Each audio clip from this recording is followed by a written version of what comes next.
global challenges. We started this discussion talking about the global challenges facing the global economy, but also facing Africa.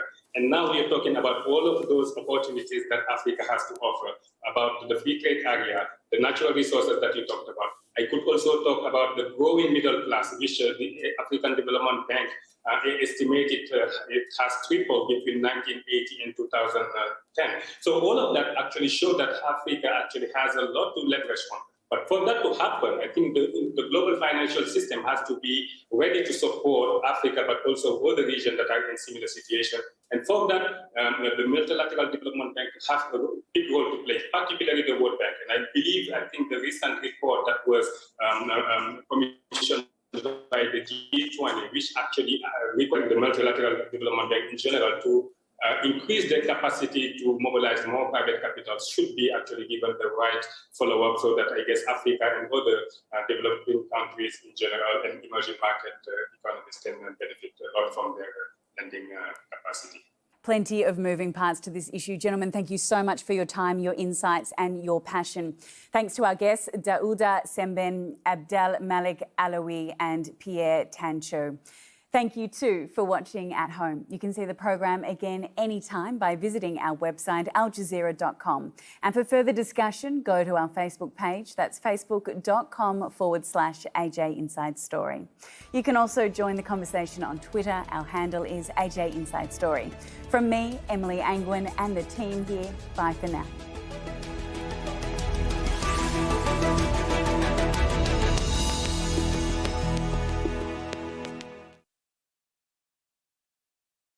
A society's progress is dependent on the quality of its experts. We need more science professionals. A top priority is to motivate the new generation to study science. New teaching methods are infusing Thai students to become the agents of change, taking them out of the classroom to solve problems in their local communities. Rebel Education, Inspiring Science, Thailand, on Al Jazeera. Indonesia, your investment destination, the world's 10th largest economy, is busy transforming, ready to be your business partner with a robust talent pool, politically and economically stable and strong policies. Being the powerhouse, Indonesia is confirmed by the G20 presidency, bringing opportunities for you. Invest Indonesia now. Bollywood, a glamorous industry that attracts those seeking fame and fortune. I always told myself that someday I'll be famous. But for some, following their dreams can become a nightmare. I had been harassed in the first 10 days of my experience in Bollywood. I had to consult a psychiatrist for the longest. Bollywood Dreams on Al Jazeera. The latest news as it breaks. It's not just personal property, but also infrastructure that now needs fixing, from power lines to water mains. With detailed coverage. 3 years after the uprising, a little has changed, and demonstrators have the same demands. From around the world. At the peak of the harvest season, this plant processes 1,000 metric tons of palm fruits a day. But what's most important to me is talking to people, understanding what they're going through. Here at Al Jazeera, we believe everyone has a story worth hearing.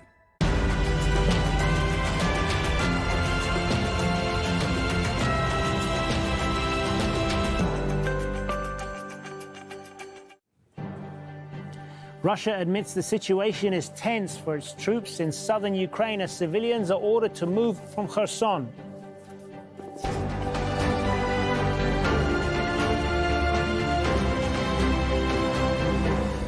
Hello, I'm Hazem Sika. This is Al Jazeera live from Doha. Also coming up.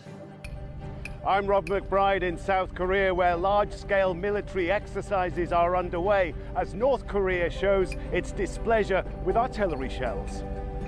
Families in Tunisia demand an investigation into the deaths of 18 people last month when a migrant boat sank. And 2 pandas arrive in Doha to mark the upcoming Football World Cup.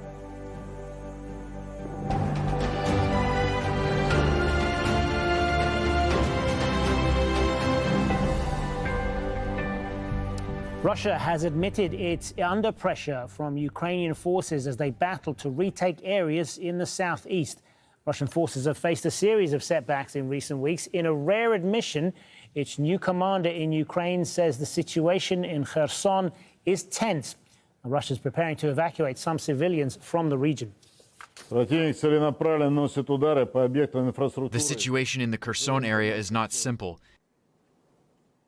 The enemy is intentionally hitting economic, social, industrial infrastructure and residential buildings in Kherson. Our priority will be to save the lives of civilians and our military. We will act consciously in a timely manner, and we will not exclude making difficult decisions. Ukrainian military gains along the southern front are worrying the Kremlin. It is struggling to hold on to areas it claimed from Ukraine last month. Russian forces have been driven back by up to 30 kilometers along the Dnipro River. The Ukrainian armies destroyed 2 major road bridges across the waterway, cutting off Russian supply lines.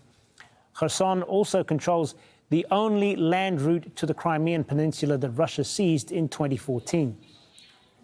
Mohammed Jamjoom is live for us in Kiev. So, Mohammed, what more do we know about the situation in Kherson right now?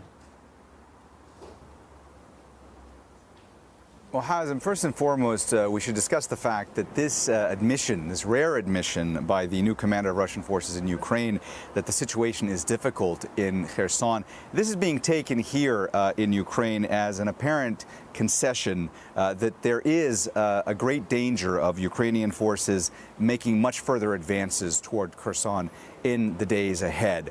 It's a rare public admission, and it's something here that is confirming for a lot of folks in Ukraine that the Ukrainian forces are doing much better than the Russian forces would like to admit. Now, to that end, when it comes to the evacuations that the Russians have been announcing, we just heard a few moments ago that the Russian-installed acting governor of Kherson province, a man by the name of Vladimir Saldo, he says that the Russians are planning to evacuate about 60,000 civilians to Kherson province, a left bank of the Dnipro River, and that process will take about 6 days. We have seen some videos being posted on Telegram channels and different social media platforms in the past hour purporting to show some of these evacuations in Kherson province of civilians as they have started.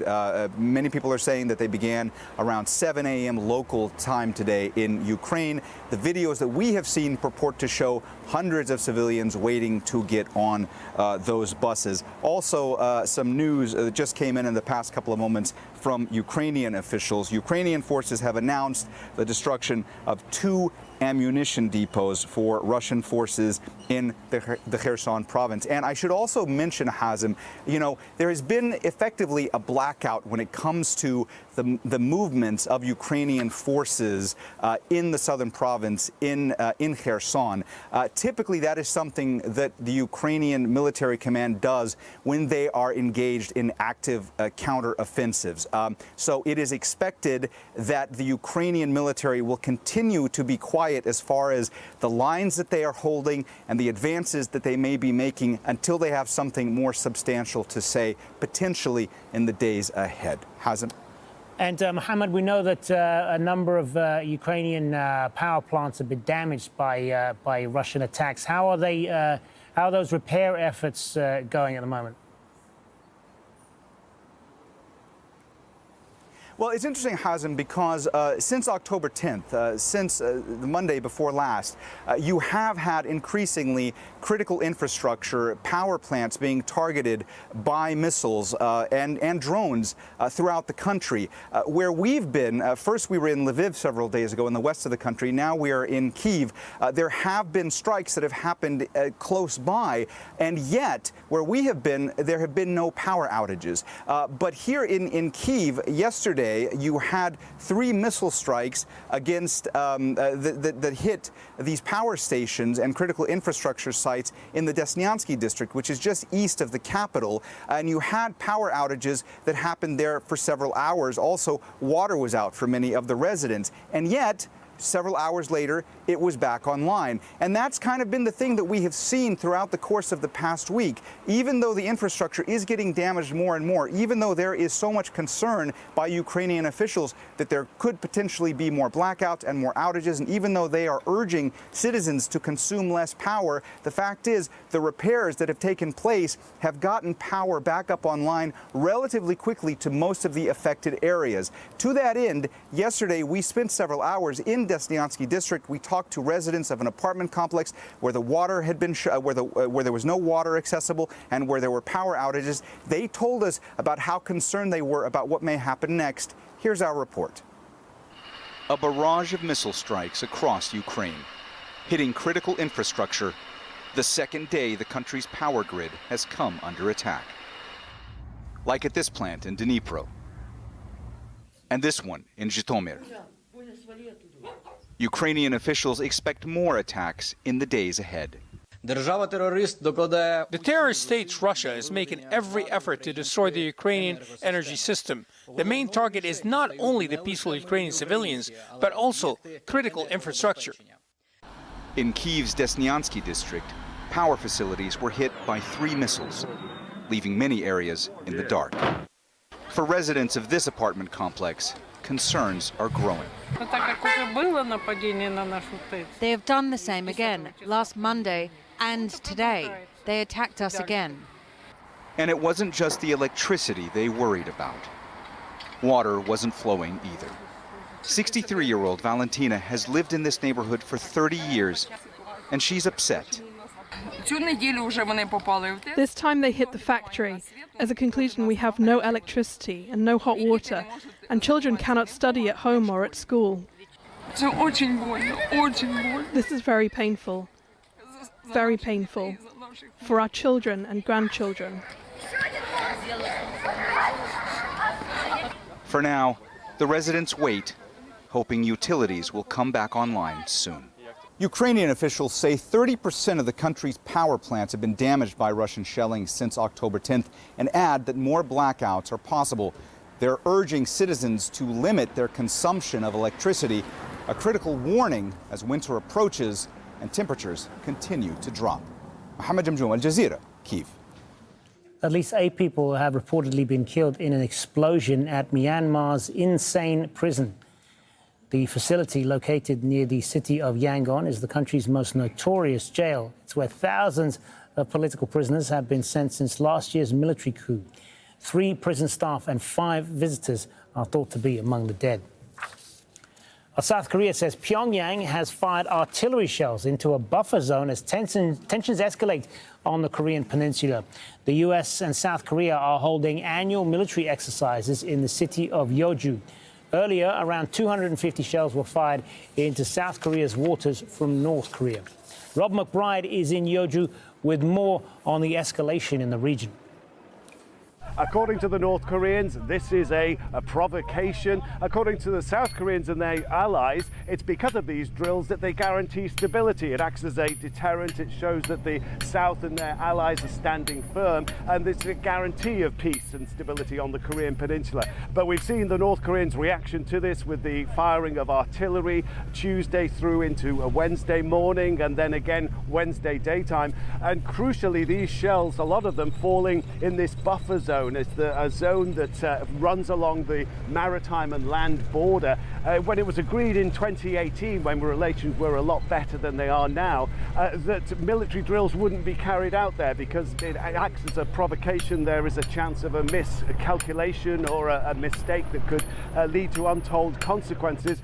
So we've seen from South Korea the accusation that this is a further provocation from the North. But with all of the missile activity that we've had from North Korea, the South Koreans have not been deterred from their military drills, and in fact have announced that at the end of this month we will see mass air drills involving literally scores of planes from the United States Air Force and their South Korean counterparts, including the most up-to-date F-35s.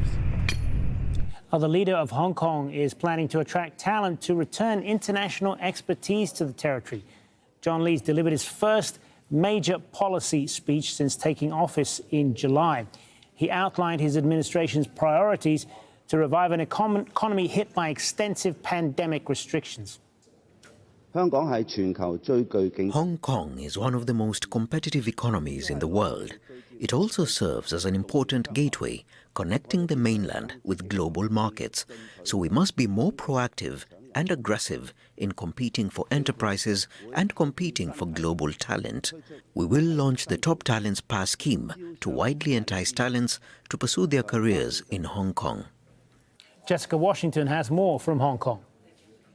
He did address the problems that Hong Kong faces in terms of talent retention. This is the first major acknowledgement from Hong Kong's chief executive about the severity of the problem. He noted that more than 140,000 people have left Hong Kong's workforce, and so the city faces the challenge of trying to nurture people who are already here, trying to retain them and to encourage them to stay, but also to attract the world's best. And one proposal that he discussed in his policy address is a program which would attract people from the top 100 universities around the world to see Hong Kong as a viable option for them to choose to live. And that's really the challenge that exists for this city as Hong Kong continues to retain stricter COVID-19 measures than many parts of Asia.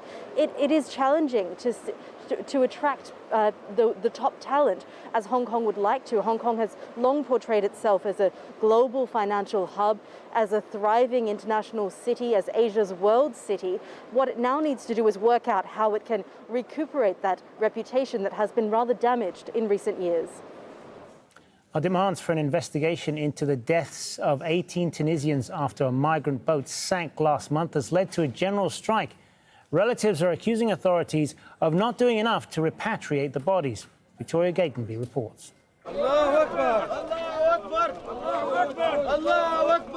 Sadness and anger in the city of Jargis. Mourners carry the coffin of Yassin Abdel Karim, one of 18 Tunisians who drowned last month trying to get to Italy. What happened to the others remains unknown, but relatives of the missing are angered by reports that Tunisian authorities buried some of the victims in unmarked graves in a cemetery for foreign migrants. 4 bodies have since been exhumed. Days of protests culminated in a general strike on Tuesday. More than 4,000 people took to the streets demanding answers from authorities. The first demand is to open an investigation into all aspects of the incident, from the sinking of the boat to the process of searching for the bodies. More than 22,000 migrants have been intercepted off Tunisia's coast since the start of this year. It's a popular but dangerous route for African migrants trying to cross the Mediterranean to reach the EU. Food and fuel shortages in Tunisia have led others to join too.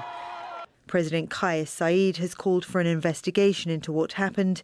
He wants the people smugglers responsible to be found and prosecuted. But until economic conditions improve in Tunisia, people will continue to risk their lives in search of a better life in Europe. Victoria Gatenby, Al Jazeera. All right, still ahead on Al Jazeera, why the British Parliament session in the next few hours may determine how long Prime Minister Liz Truss survives in the top job. And social inequality protests to mark an anniversary in Chile, why they weren't as explosive as expected.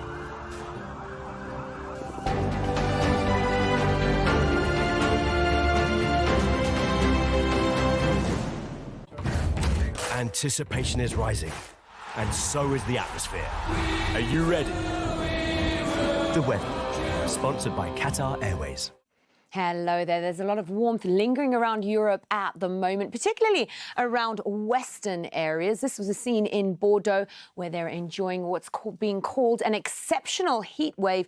Temperatures are certainly on the rise for this time of year. And on Wednesday, you can see at 30 degrees there, so lots of sunshine and clear skies. That's not going to hold. We have got this intimidating mass of wet and windy weather swirling its way further east. It's going to bring heavy rain to the likes of Portugal as well as Spain. We've got red warnings out near Porto in Portugal, and it will steadily work its way further east, bringing some of those changeable, unsettled conditions to the northwest as well. If we take a closer look, we've got warnings out for the south of the island of Ireland. We are expecting some possible flooding for places like Cork and Kerry. It's going to spread its way further east into the southeast of England, certainly by Thursday, and further afield across the Low Countries as well. We are expecting some pretty heavy downpours. It's much clearer, however, across much of Scandinavia. Getting colder for Ukraine, western areas of Russia. Clears up nicely for places like Greece. Still some wind warnings across the Aegean Sea, but it's Spain and Portugal that are going to deal with the worst of that wet weather over the next few days. The weather, sponsored by Qatar Airways. The wait for the World Cup is nearly over, as the main event